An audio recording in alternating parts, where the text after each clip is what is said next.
Hi everyone, it's Ryan again from the Peer Workers Network. This is the continuation of the last video that I did, um, talking about catchments and how I see the Peer Workers Network expanding past the website slash Facebook group, so we can have an organization for peer workers by peer workers. So in the last video, I was talking about catchments and having, 4 or 5 peer workers in each catchment working together to provide services for peers, consumers, clients in those catchments. And I think it's really important that peer workers communicate with each other, so especially within the catchments, so you can express, look, I found this the other day online, I just came across it. Maybe, you might want to take, other peer workers might want to take a look at it. So that way, the information is constantly shared around. It's not stagnant, it doesn't get stuck in one spot. And there will be a system where you can create a calendar, and the calendar will be virtual.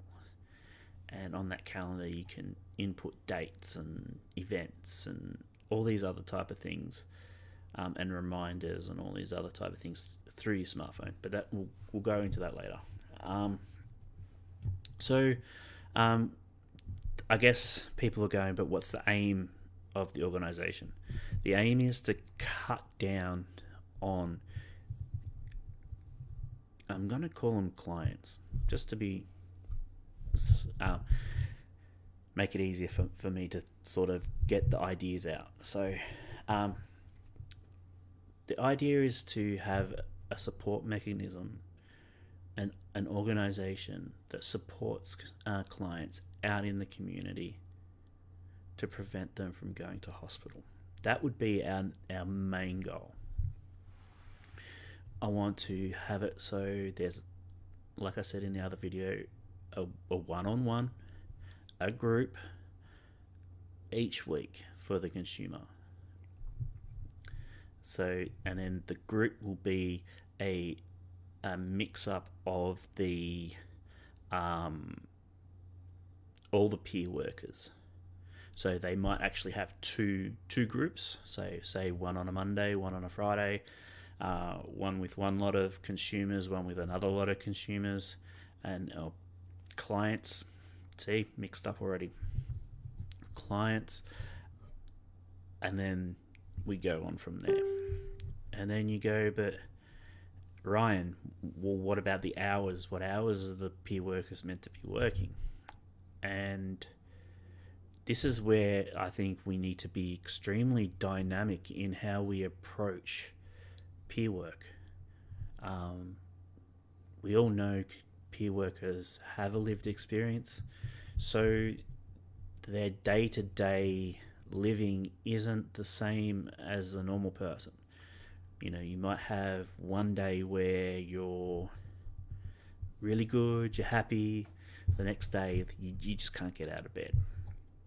So I think we need an organization that is really, really flexible around the peer worker and the needs of the peer worker, not only the consumers. So there will be added leave, where it can't be rolled over each year, but you get extra leave where you don't need to go to a doctor to get a doctor's certificate.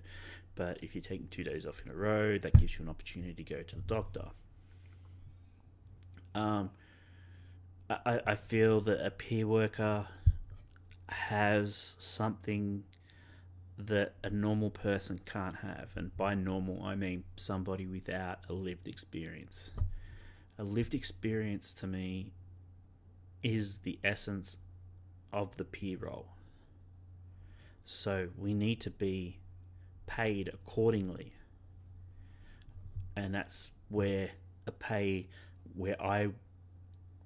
I would be thinking around 62.5 a year pro rata. At $62,500 pro rata. So if you're and at that time you can choose whether, if you want to be zero point 0.4 to 0.6. So if you want to be 3 days a week or 4 days a week, there probably will. I'd be pushing for some people to be full-time peer workers. So the pay will happen eventually. It's just a matter of convincing, like I said, the powers that be, that the lived experience is something that you just can't go and learn. You actually have to live it. You actually have to spend years living your mental illness, and sometimes experiencing some seriously poor, having some poor experiences to get you where you are today. And I think that needs to be recognised in the pay scale. So, peer workers will be given an opportunity, depending on which. There'll be different positions depending on the part-time, 0.4, 0.6, full-time. So, and then I know you're going to say, but how does it work with clients? How do clients fit in with all this? So, there'll be a referral system. There will be a manager for. You will have a manager of your catchment, whether or not your manager manages 2 catchments or 3 catchments, and then manages the peer workers within that.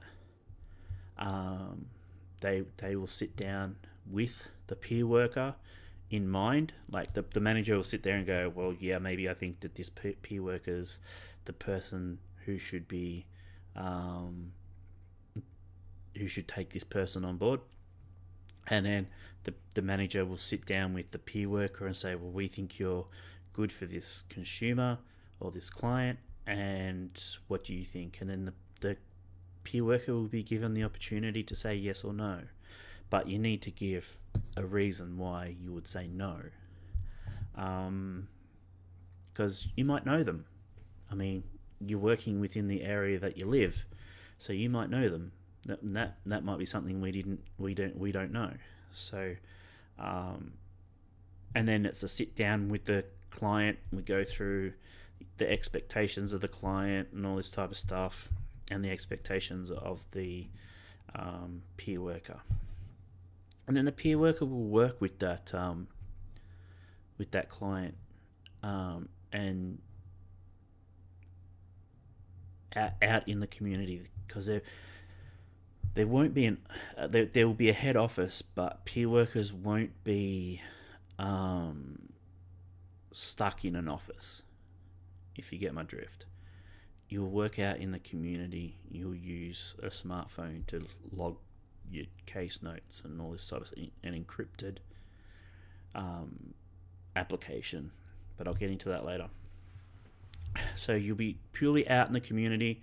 I would be hoping to pay a peer worker for their travel, because we would actually have to say that you work at the head office. Therefore, we would probably be expected to pay for part of your travel to and from each. So there will hopefully be a fee, like a 20 cent per kilometre, or pay for your Mikey type thing. But not pay for your Mikey to go out on the Friday night with friends into the city type thing. But you need to identify which trips are for, or have a separate Mikey card for your travels around. And that's another thing. I don't expect every peer worker to have a license. So, because the thing is not every client will have a driver's license. they catch public transport. So therefore, if you catch public transport, they catch public transport. You find a close place near public transport to sit down and have the session. Okay, so I'll leave it there because I've just clicked 10 minutes. I'm not going to do another video today, and I'll keep trying to upload videos how I go. So in the future, I need to talk about the encrypted application on your smartphone to do all your timesheets, case notes, calendar, and all those other really important things. And then there's things like training that I really need to express, that the reason why I'm setting up this organization is not only for peer workers to have an organization that's for them, and with them in mind, but it's also so that I've just lost my train of thought. So it's not only to have the in mind. Anyway, I'll get back to it. I've just lost my train of thought. But yeah, it's really so peer workers have that organization and there's other peer workers around them, so it cuts down on isolation and all that type of stuff. So, all right, I'm done for today. I will probably do another. I'm not going to say when I'm going to do another video because at the moment life's pretty full on. But hopefully I'll do another one soon. If you got any questions, don't hesitate to shoot them at me on the Facebook page. Don't shoot them at me in the comments, because this website, this YouTube channel, I rarely go to. So if you can shoot me a message on the Facebook or Ryan Bannock at peerworkers.network, and I'll try and get back to you as soon as possible. All right, I'll see you again another time.